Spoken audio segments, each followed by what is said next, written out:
Assalamualaikum warahmatullahi wabarakatuh. Kami dari kelompok 11 akan menjelaskan tentang Letter of Credit dan Letter of Credit Syariah. Yang beranggotakan saya Rita Siti Maimunah dengan 36 angka belakang 135, dan teman saya Melinda dengan 36 angka belakang 119, dan Majid Rozan Musyafa dengan 35 angka belakang 132. Letter of Credit dan Letter of Credit Syariah. Letter of Credit atau LC merupakan salah satu jasa perbankan yang penting, terutama dalam perdagangan internasional, karena perdagangan luar negeri yang meliputi transaksi ekspor dan impor barang maupun jasa dapat dilaksanakan dengan baik apabila hubungan pembayarannya dapat diselenggarakan dengan lancar dan terjamin bagi semua pihak. LC adalah surat-surat yang dikeluarkan oleh suatu bank atas permintaan importir langganan bank tersebut yang ditujukan kepada eksportir di luar negeri yang menjadi relasi importir yang memberi hak kepada eksportir untuk menarik hasil-hasil atas importir bersangkutan untuk sejumlah uang yang disebutkan dalam surat tersebut. Peraturan Dasar Hukum Letter of Credit dan Letter of Credit Syariah. Peraturan Pemerintah Nomor 1 Tahun 1982 tentang pelaksanaan ekspor, impor, dan atau lintas devisa merupakan dasar hukum LC di Indonesia.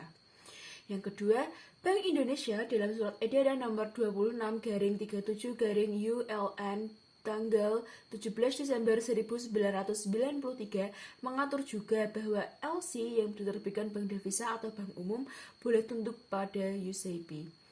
Fatwa DSN MUI nomor 34/DSN/MUI/2002 tentang LC impor syariah dan Fatwa DSN MUI nomor 35/DSN/MUI/2002 tentang LC ekspor syariah.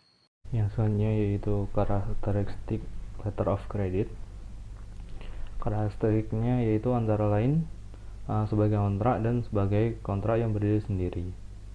Letter of credit sebagai kontrak maksudnya letter of credit merupakan janji membayar dari issuing bank kepada eksportir yang mana pembayarannya hanya dapat dilakukan oleh issuing bank jika eksportir menyerahkan kepada issuing bank dokumen-dokumen yang sesuai dengan persyaratan letter of credit.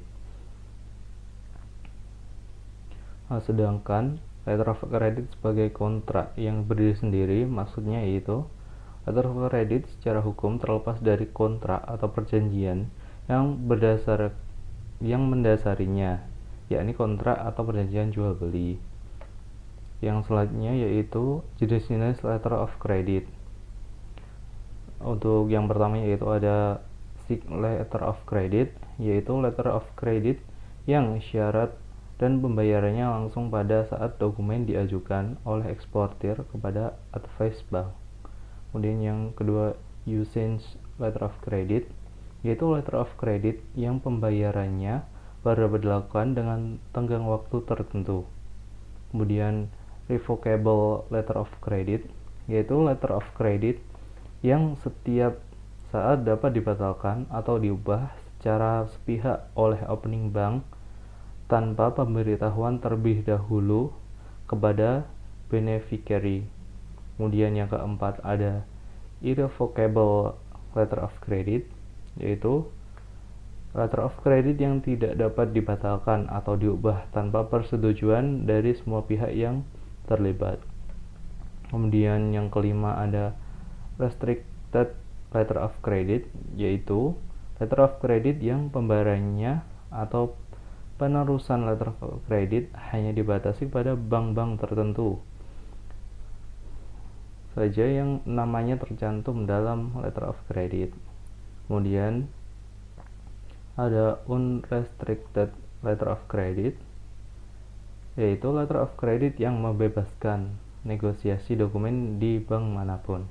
Kemudian yang ketujuh ada red close letter of credit, yaitu letter of credit di mana bank pembuka letter of credit memberi kuasa kepada bank pembayar untuk membayar uang muka kepada beneficiary sebagian atau seluruh nilai letter of credit sebelum beneficiary menyerahkan dokumen.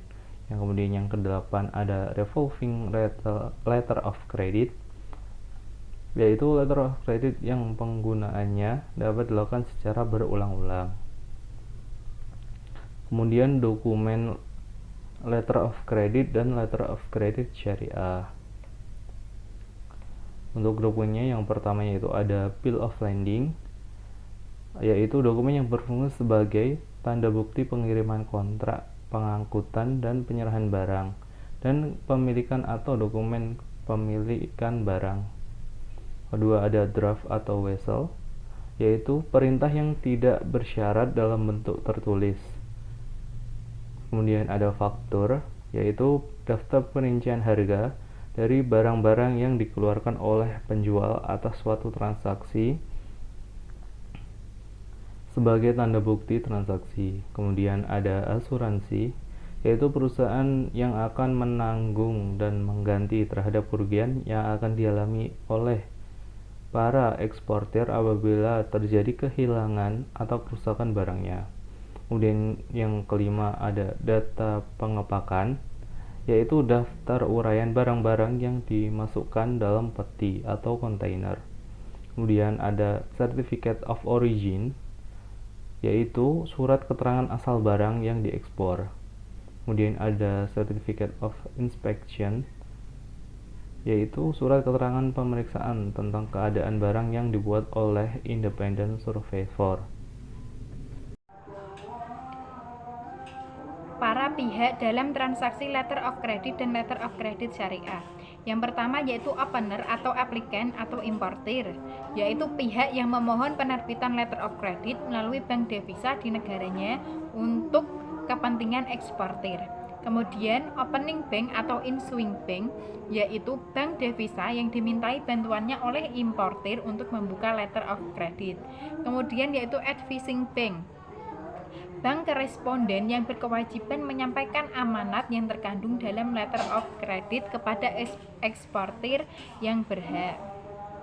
Kemudian yaitu beneficiary atau eksportir, pihak yang menerima pembukaan letter of credit diberi hak untuk menarik uang dari dana letter of credit disebut sebagai penerima.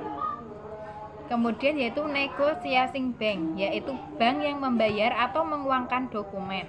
Kemudian transferring bank, yaitu suatu bank yang diminta oleh beneficiary atau advising bank agar letter of credit dapat ditransfer ke beneficiary kedua jika lebih dari satu pihak.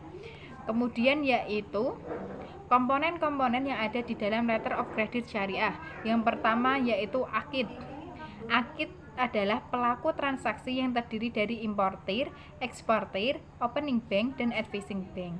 Kemudian maqud alaih atau objek transaksi. Objek transaksi yang berupa barang dagangan yang diperjualbelikan. Kemudian yaitu maudhu al-aqd atau tujuan transaksi. Tujuan dilaksanakannya kontrak maksudnya adalah tujuan yang tidak boleh bertentangan dengan syara, karena maksud dan tujuan sangat bergantung kepada subjek pelaku kontrak. Kemudian yaitu sigah atau ungkapan transaksi. Ungkapan transaksi atau ijab dan qabul. Sigah dalam letter of credit terjadi secara lisan, dapat diperkuat dengan bukti tertulis dan bentuk dokumennya. Kemudian yaitu manfaat letter of credit dan letter of credit syariah. Yang pertama yaitu mendapatkan kepastian pembayaran dan menghindari resiko sekalipun eksportir tidak mengenai importir, tetapi dengan adanya letter of credit sudah merupakan jaminan bagi eksportir bahwa tagihannya pasti dilunasi bank sesuai dengan ketentuannya.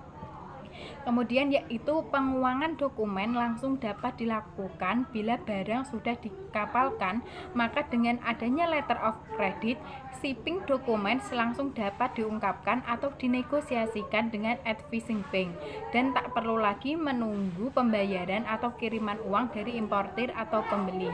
Kemudian yaitu biaya kecil, biaya yang dipungut bank untuk negosiasi dokumen juga hanya kecil bila ada letter of creditnya. Kemudian terhindar dari resiko pembatasan transfer valuta eksportir, terhindar juga dari resiko non-payment yang mungkin terjadi bila transaksi itu dilakukan tanpa letter of credit. Kemudian juga berkemungkinan memperoleh uang muka atau kredit tanpa bunga. Sekian presentasi dari kelompok kami. Jika ada kurang lebihnya, kami mohon maaf.